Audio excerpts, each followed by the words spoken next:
इंदौर में हाल ही में करीब 18-20 लोगों की पानी जो दूषित पानी है पीने से मौत हो गई है।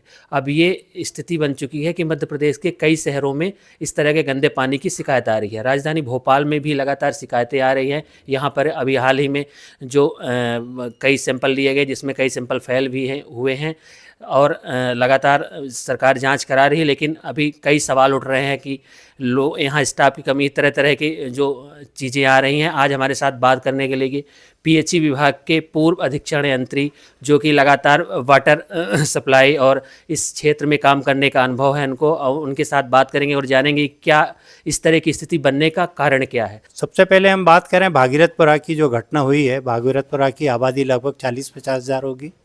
निचले तबके के लोग रहते हैं और वहाँ पे जो जल प्रदाय होता है वो नर्मदा के पानी के साथ साथ, पहले एक टंकी बनी थी कि इसको भरा जाएगा, तब वहाँ पे नर्मदा लाइन का कनेक्शन नहीं था, तो वहाँ पे लगभग 100 नलकूपों का खनन किया गया और नलकूपों को जो डिस्ट्रीब्यूशन लाइन है उससे जोड़ दिया गया। अब नलकूपों के पानी को अभी टेस्ट किया गया है वहाँ पे, अब पहले नहीं किया गया, तो उसमें से 50% से अधिक नलकूपों में बैक्टीरिया पाया गया। उसका मूल कारण है कि वहाँ पे एक नाला गुजरता है। नालों की सफाई बारिश में एक बार हो जाती है, बारिश के पहले। उसके अलावा साल भर नगरीय निकाय की प्रायोरिटीज़ बदलती रहती हैं समय के अनुसार। कभी वो कोई काम को प्राथमिकता पे करता है, गर्मियों में पानी की प्राथमिकता रहती है, बारिश में नाले नालियों की सफाई की रहती है।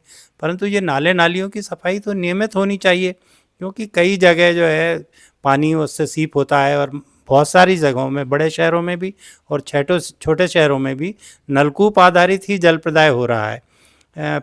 अपने भागीरथपुरा का जहाँ तक सवाल है, वहाँ पे आसपास इंडस्ट्रीज़ भी हैं। इंडस्ट्रीज़ का भी वेस्ट पोल्यूशन कंट्रोल बोर्ड को देखना चाहिए कि उसका समुचित तरीके से निष्पादन हो। वो भी नालों में आता है, ज़मीन में रिसता है। इसीलिए जो अभी भारतीय टीम जो आई थी Indian council of medical research की, उन्होंने जो परीक्षण किया है उसमें पानी में हैवी मेटल्स भी पाए गए हैं। ये समस्या कोई 1 महीने पहले हो गई हो ऐसा नहीं है, ये समस्या लंबे समय से चल रही थी। हम भारतीयों की स्थिति ऐसी है कि हम बहुत दिनों तक किसी चीज़ को झेल पाते हैं। जैसे विदेशी मेहमान हमारा आता है और आते ही सबसे पहले वो ये देखता है कि उसे स्वच्छ जल कहाँ मिलेगा, तो वो सबसे पहले अपनी ड्रिंकिंग वाटर खरीद के रखता है। कि हमारे घर भी आता है तो वो हमारे घर का पानी नहीं पीता है, वो अपनी बोतल से ही पानी पीता है, क्योंकि हमारी विश्व में ऐसी इमेज बन गई है कि हमारे यहाँ पानी स्वच्छ नहीं मिल रहा है। और ये सच्चाई भी है। खाली इंदौर में नहीं, मध्य प्रदेश के सभी बड़े और छोटे शहरों में यही स्थिति है। जहाँ तक आपने जैसे अभी बताया भोपाल का, भोपाल में 200 सैंपल टेस्ट किए गए जिसमें 4 नमूने प्रदूषित पाए गए, और वो साधारण प्रदूषण नहीं है, ये वही बैक्टीरिया है जो भागीरथपुरा में पाया गया। तो 200 सैंपल, जहाँ पे लाखों की संख्या में कनेक्शन है, वहाँ पे 200 सैंपल टेस्ट करने से क्या होगा। हमारे पास भोपाल शहर में भी बहुत सारे नलकूप हैं, गैस राहत क्षेत्र में नलकूप हैं, निशातपुरा क्षेत्र में नलकूप हैं, जहाँ पे लोग बाग अभी भी सीवर सिस्टम नहीं है, तो जो भूजल है वो प्रदूषित हो रहा है। पहले भी जो ये देख के जांच करके कि अगर हमारा नलकूप का पानी पीने योग्य नहीं है तो हम उसको बंद कर दिया करते थे, परंतु आम जनता भी चाहती है कि उसको पानी मिलता ही नहीं है तो नाले का भी पी लेंगे। जो नलकूप भागीरथपुरा में लगे हैं 80 नलकूप, उसमें से 40 नलकूपों में लगभग मोटर डाल के डिस्ट्रीब्यूशन सिस्टम से जोड़ा हुआ है। उसको नगर निगम के पास अमला नहीं है चलाने और उसके लिए, तो चलाते वहाँ मोहल्ले के लोग ही हैं। जब मोटर या स्टार्टर ख़राब हो जाता है तब वो नगर निगम को शिकायत करते हैं और वो मोटर या स्टार्टर को ठीक करवा देता है। सर मुख्य वजह क्या है सर इसकी, इस तरह के पानी आ रहा है, क्या व्यवस्थाएं नहीं? व्यवस्था मूल रूप से अमले की कमी है। सभी तरह के तकनीकी अमला भी और गैर तकनीकी भी, उसे गैर तकनीकी तो नहीं कह सकते, चाहे हमारे जल प्रदाय सिस्टम में कोई वाल्व खोलता हो, कोई उसके पेयजल परीक्षण करता हो। आप पता करिए, चाहे इंदौर हो चाहे भोपाल हो, वहाँ पे वाटर सैंपल टेस्टिंग के लिए कितने लोग हैं विभाग के पास। अब सरकार हर चीज़ आउटसोर्स के माध्यम से करना चाह रही है। मध्य प्रदेश में पूरे 54-55 विभागों में पिछले 10 सालों से पदोन्नति नहीं हो रही है। 18 लोग मर गए, उसकी तो थोड़ी चिंता है, अभी मर गए। और जो यहाँ पे लाखों कर्मचारी सेवानिवृत्त हो गए 10 सालों में, अब वो 10 सालों में जो सेवानिवृत्त हो गए उन्हें पदोन्नति नहीं मिली, और उनकी पदोन्नति ना होने से, रिक्त पद ना होने से नई भर्ती नहीं हो रही है। 30 साल में नगरीय निकाय ने कितने लोगों को रखा है। एक भोपाल में जब ये जल प्रदाय व्यवस्था हस्तांतरित हुई थी तो यहाँ पे 36 उपयंत्री, 7 सहायक यंत्री और 2 कार्यपालन यंत्री उन्हें हस्तांतरित हुए थे। अब वो 36 में से केवल 2 या 3 उपयंत्री बचे हैं, 7 असिस्टेंट से 1 असिस्टेंट बचा है और 2 एग्जीक्यूटिव इंजीनियर में से 1 भी नहीं है। एक एग्जीक्यूटिव इंजीनियर को प्रतिनियुक्ति पर सेवाएं नगर निगम ने ली हैं और ऐसी ही स्थिति इंदौर की भी है।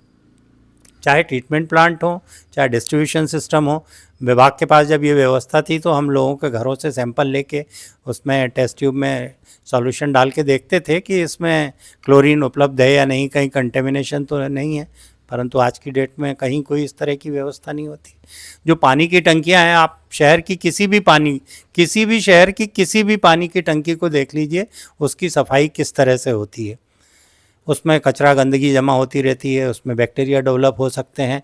नियम है कि हर 6 महीने में ओवरहेड टैंक की सफाई की जाए, पर उसमें तारीख बदल दी जाती है। बोर्ड पे लिखा होता है कि हमने पहले 1 जून को साफ़ कराई थी, अगली तारीख हमारी 31 दिसंबर होगी।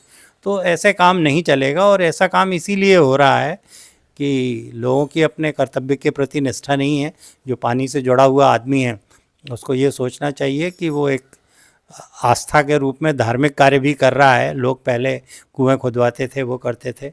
अभी भी भोपाल जैसे शहर में और इंदौर जैसे शहर में कुछ कुओं से भी उपयोग होता है। अभी कुछ दिन पहले ही समाचार पत्रों में खानू गांव की वो आई थी कि जहाँ पे सीवेज का पानी आ रहा है और उससे खानू गांव में सप्लाई होती है।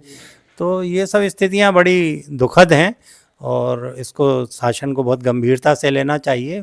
भागीरथपुरा तो 1 महीने में ठीक कर लेंगे ये लोग, पर और कोई शहर में भागीरथपुरा जैसी स्थिति ना बने, कोई महामारी ना फैले, इसका ध्यान शासन को रखना चाहिए। सर, जल जीवन मिशन जैसी बड़ी योजना सरकार चला रही है, लेकिन अभी एक रिपोर्ट हाल ही में आई कि 33% सैंपल उसके भी फेल हुए हैं सर। देखिए, जल जीवन मिशन डिफरेंट है और नगर निगम डिफरेंस है।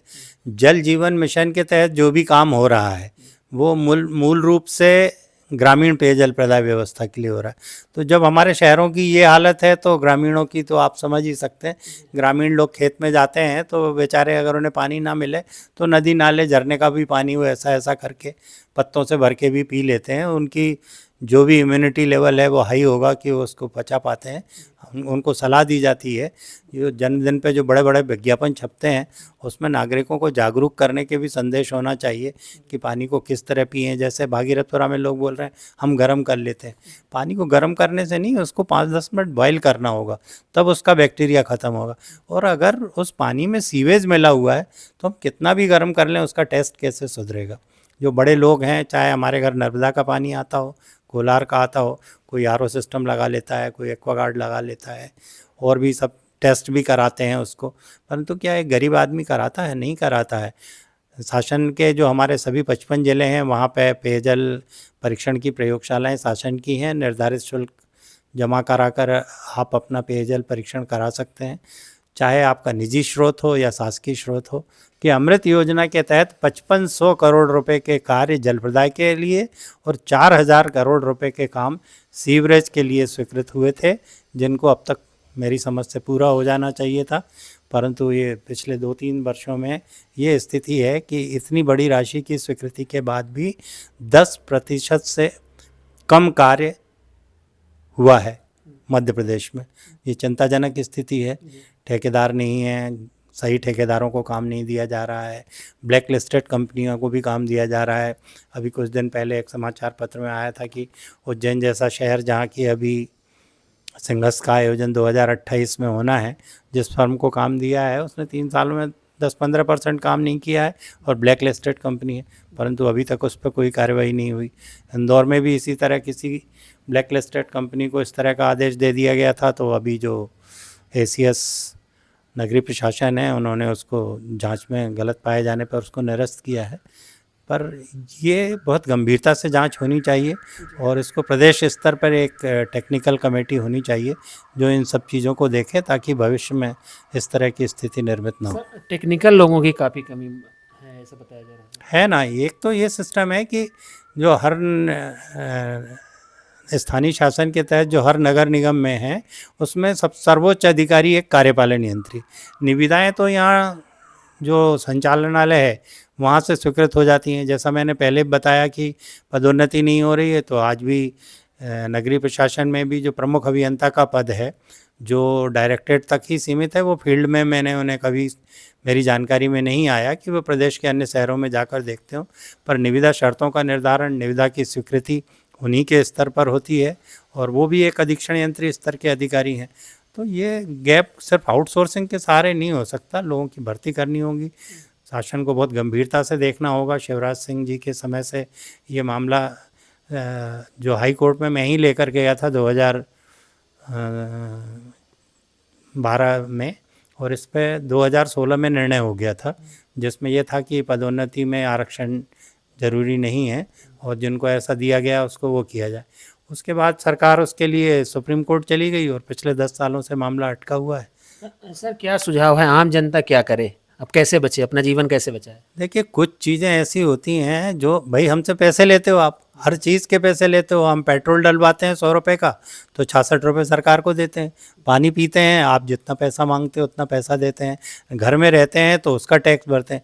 तो ये कुछ जिम्मेदारियाँ शासन की होती हैं। गांव में मैं रह रहा हूँ, एक घर में रह रहा हूँ, एक हैंडपम्प लगा लिया, उसका पानी टेस्ट करा लिया, पी रहा हूँ। पर इतने बड़े शहरों में आप टैक्स ले रहे हैं, तो आपको शुद्ध पेयजल देना आपका जो है कर्तव्य है कि वो लोगों को मिले, भले ही उसके लिए राशि जो भी निर्धारित हो।